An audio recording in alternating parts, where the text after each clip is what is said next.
I am Dr. Márcio Pereira, a neurosurgeon and neuroscientist, and I dedicate my work to studying how the human brain constructs emotions, bonds, and behavioral patterns that we rarely consciously perceive.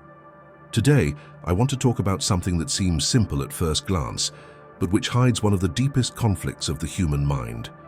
When the brain triggers isolation, what does that really mean? At first glance, isolation is often interpreted as a personal choice or a direct consequence of the environment.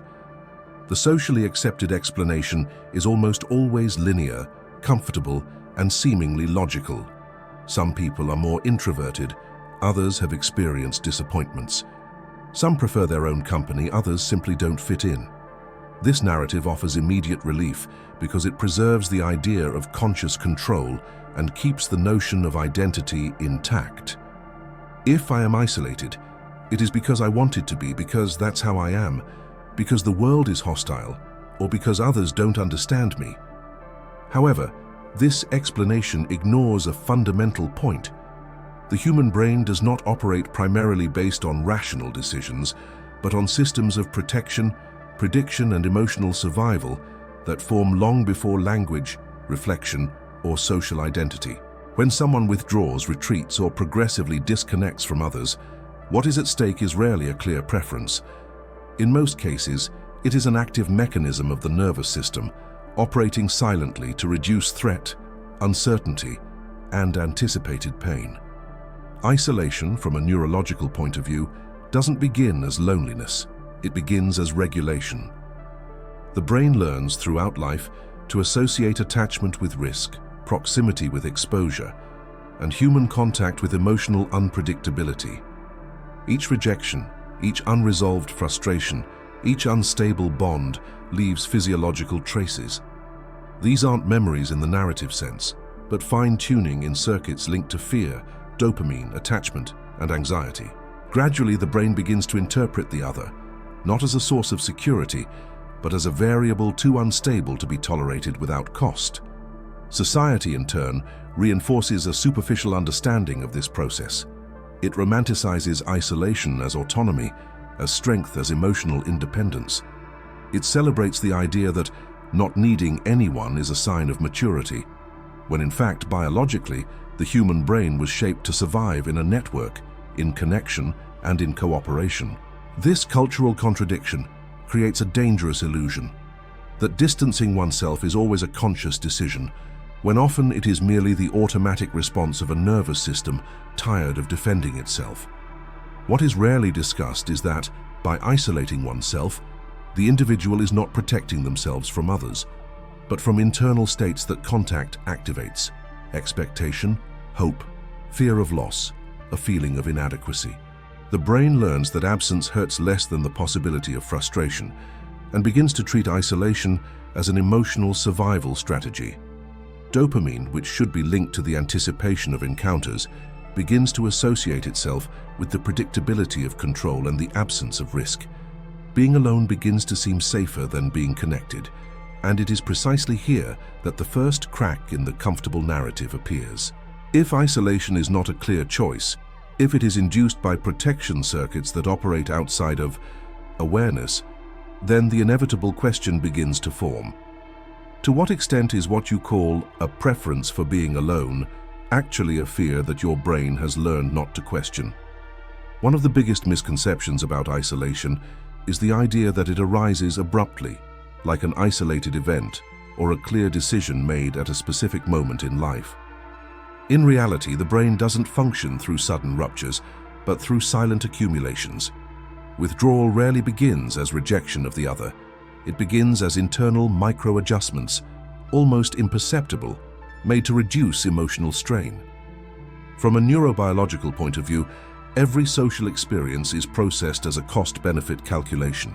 Not a conscious calculation, but an automatic evaluation conducted by ancient circuits linked to the amygdala, the reward system, and the areas responsible for threat prediction. When human contact repeatedly generates frustration, ambiguity, or a feeling of inadequacy, the brain registers this not as a personal history, but as a statistical pattern. It learns that exposure has too high a cost for the return offered. At this point, isolation ceases to be a one-off reaction and begins to transform into a neural habit. The brain starts to anticipate discomfort even before it exists. Unaccepted invitations, unsent messages, postponed meetings don't arise from laziness or disinterest, but from an anticipation of unpleasant internal states. Anxiety, bodily tension, a diffuse feeling of emotional threat appear even before the interaction happens. Avoidance begins to be interpreted as relief. This relief is fundamental to understanding why isolation becomes entrenched. Whenever an individual avoids contact and anxiety decreases, the brain releases small doses of dopamine associated with feelings of control and predictability. It's not pleasure in the classic sense, but a reduction of discomfort, and the brain learns quickly what reduces pain tends to be repeated. Gradually, the absence of connection begins to be reinforced as an efficient strategy for emotional self-regulation. The problem is that this mechanism doesn't distinguish between protection and impoverishment. While isolation reduces exposure to emotional risk, it also reduces the social stimulation necessary to keep attachment, empathy, and belonging circuits active. The brain adapts to scarcity as if it were the new normal. Less contact generates less expectation. Less expectation generates less frustration. But it also generates less emotional vitality, less flexibility, and less tolerance for others. Externally, this process is often misinterpreted. The person appears more reserved, more self-sufficient, more strong. Internally, however, the nervous system is operating in constant defensive mode, conserving emotional energy, avoiding surprises, and minimizing any situation that could disrupt its fragile equilibrium. Isolation ceases to be a choice and becomes a conditioned reflex. Society rarely questions this pattern because it fits perfectly into narratives of performance and individualism. The idea that everyone should take care of themselves reinforces detachment as a virtue while ignoring the accumulated psychological cost of this. The brain, in turn, does not interpret this as freedom, but as forced adaptation to an environment perceived as emotionally insecure. And here a deeper and more uncomfortable tension arises. If isolation is maintained for immediate relief and neural reinforcement, how can you practically distinguish between being at peace with yourself and simply avoiding emotional states that your brain has learned to fear? To understand why the brain sustains isolation, even when it begins to generate suffering, it is necessary to examine one of the most central systems of human psychic life, the attachment system. Contrary to what common sense suggests, attachment is not merely an affective or relational phenomenon, but a set of neurobiological circuits responsible for regulating security, proximity, and emotional survival. From the earliest bonds in childhood, the brain learns whether the other person is predictable, available, and safe, or unstable, absent, and a source of tension. When attachment develops in environments marked by emotional inconsistency, subtle rejection, or unpredictability, the brain doesn't conclude that bonding is impossible, but that it is risky. This distinction is crucial. The desire for connection remains active, but it coexists with constantly activated warning systems. The result is not indifference, but internal conflict. Approaching activates hope and simultaneously fear. Distancing reduces the threat, but keeps the neediness latent. It is at this point that isolation ceases to be merely a behavior and transforms into a sophisticated self-protection strategy. The brain learns to modulate proximity to keep suffering at tolerable levels. It allows fantasies of connection, memories, idealizations, but blocks the concrete experience of bonding, where the risk of frustration is greater. Thus, isolation does not eliminate attachment, it displaces it to a safe, controllable, and silent plane. Neurochemically, this conflict manifests as an unstable alternation between reward and threat systems. Dopamine responds to the anticipation of contact, but is quickly inhibited by the activation of the amygdala and anxiety circuits, which signal emotional danger. The brain then learns that the best way to avoid this exhausting oscillation is to reduce exposure to the social stimulus. Less contact means less contradictory activation, less internal conflict. This mechanism helps explain why many isolated people don't feel truly lonely at first. There's a sense of emotional neutrality, almost of effective anesthesia, The brain interprets this as stability. However, this stability is artificial and sustained by constant restraint. The nervous system remains vigilant, avoiding any situation that could reactivate the ambivalence between desire and fear. Culturally, this state is often confused with emotional maturity. The person seems less reactive, less dependent, less vulnerable. But what is not seen is the hidden cost of this restraint, the gradual decrease in the capacity to feel relational pleasure, to tolerate intimacy, and to withstand the inevitable frustrations of relationships. In humans, the brain, by avoiding pain, also begins to avoid the emotional complexity that gives depth to human experience. And here arises a disturbing contradiction. If isolation preserves the brain from immediate suffering, but slowly impoverishes its capacity for bonding, then the question that arises is not whether isolation protects, but how much of what you call emotional tranquility is, in fact, a silent form of renouncing the bond before it even has a chance to exist. One of the most difficult aspects to recognize in brain-induced isolation is the fact that it is rarely punished socially. On the contrary, in many contexts, it is rewarded. Contemporary society values emotional autonomy, self-sufficiency, and the ability to function without excessive dependence on others. This discourse, while seemingly healthy at first glance, creates a perfect environment for defensive strategies of the nervous system to be mistaken for personal virtues. When someone withdraws, avoids conflict, reduces emotional demands, and maintains a restrained posture, this is often interpreted as balance, maturity, or focus. Few realize that behind this functional image, there may be a brain operating in a constant state of emotional economy.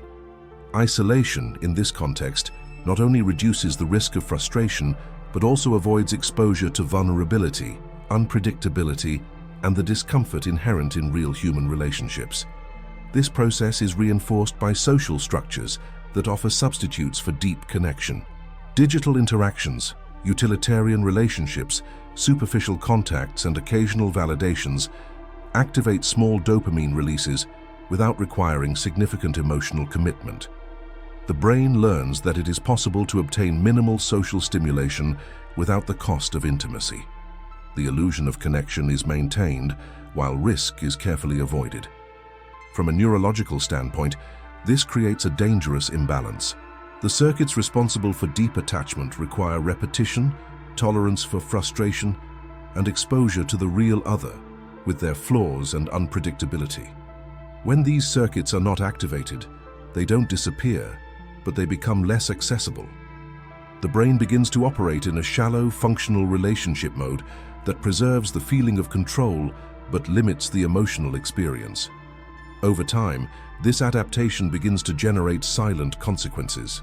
The person may notice a growing difficulty in feeling enthusiasm, in engaging spontaneously, or in sustaining relationships that require continuous emotional presence.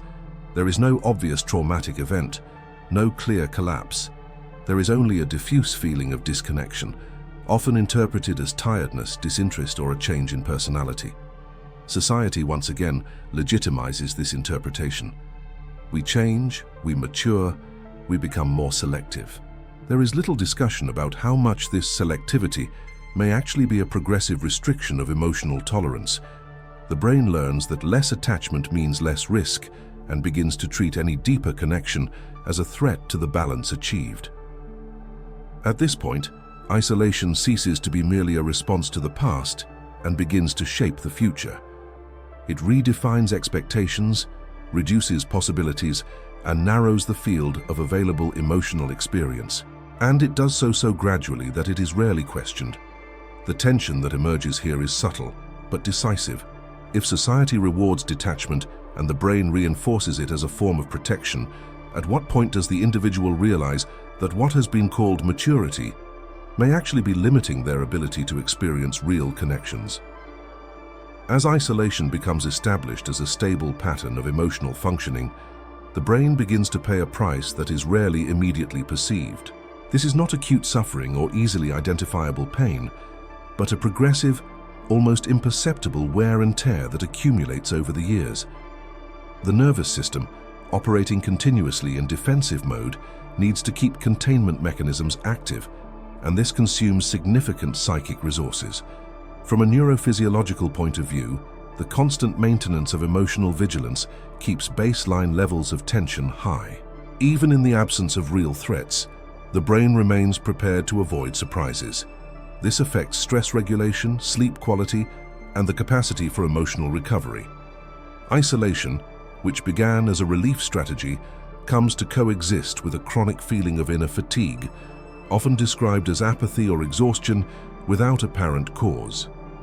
This state has a direct impact on how the individual perceives themselves and the world. Reduced emotional exposure diminishes opportunities to correct negative expectations. The brain, without new experiences that contradict its predictions, begins to treat them as absolute truths. The idea that relationships are unstable, exhausting, or disappointing crystallizes, not because it has been constantly confirmed, but because it has ceased to be questioned.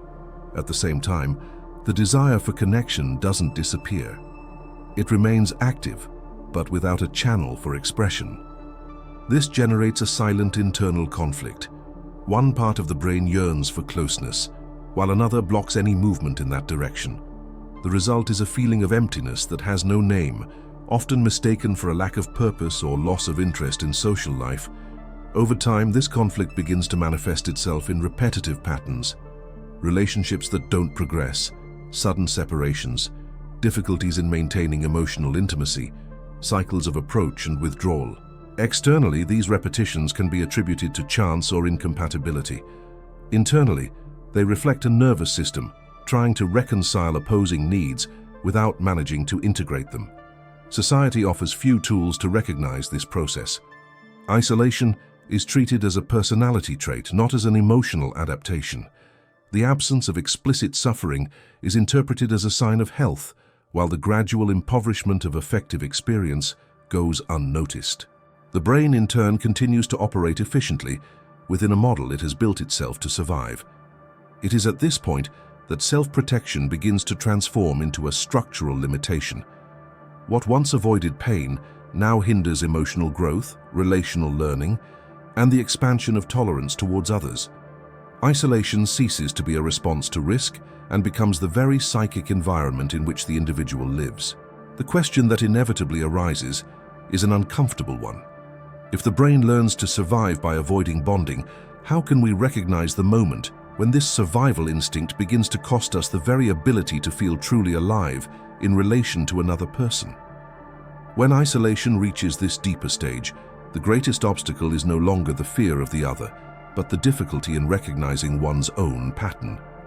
Over time, the brain begins to naturalize what started as adaptation. Withdrawal ceases to be perceived as a strategy and begins to be felt as identity. "I am like this" replaces "I learned to function this way." This subtle change is one of the most effective forms of self-protection because it prevents questioning. From a neuropsychological point of view, recognizing isolation as a learned pattern represents a significant internal threat. It means admitting that decisions considered free were, to a large extent, shaped by automatic defense mechanisms. It means confronting the possibility that the avoided suffering has not disappeared, but has only been displaced into a quieter and more diffuse form. The brain resists this perception because it activates uncertainty, loss of control, and vulnerability, precisely the states that isolation attempted to eliminate. This resistance manifests as rationalization. The individual constructs coherent narratives to justify the withdrawal. Overwork, lack of time, genuine disinterest, emotional selectivity. These explanations are not false, but they are incomplete. They organize conscious experience while concealing the unconscious processes that continue to operate beneath the surface. The brain prefers a stable story to a disorganizing truth. At the same time, subtle signs begin to emerge, a feeling of disconnection that doesn't resolve with rest, an emptiness that isn't filled with productivity, a growing difficulty in recognizing oneself in past relationships or imagining future connections. These signs aren't dramatic alarms, but indications that the nervous system is operating with an increasingly narrow emotional margin. It is at this point that the illusion of freedom begins to unravel.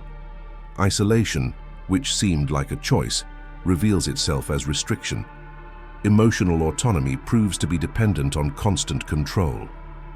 The brain perceives, albeit diffusely, that avoiding connection has not eliminated suffering, only made it more silent, less nameable, and therefore more difficult to process. However, this perception rarely leads to an immediate resolution. On the contrary, it tends to generate ambivalence. Questioning isolation implies accepting the possibility of pain, frustration, and unpredictability. Maintaining isolation implies accepting a progressive impoverishment of emotional experience. The brain finds itself facing a dilemma that offers no easy solutions. And this is where the investigation ends without closure. Not with an answer, but with an unsettling awareness. Because perhaps the central question was never why some people isolate themselves, but what is the brain trying to protect when it transforms the absence of connection into a way of life?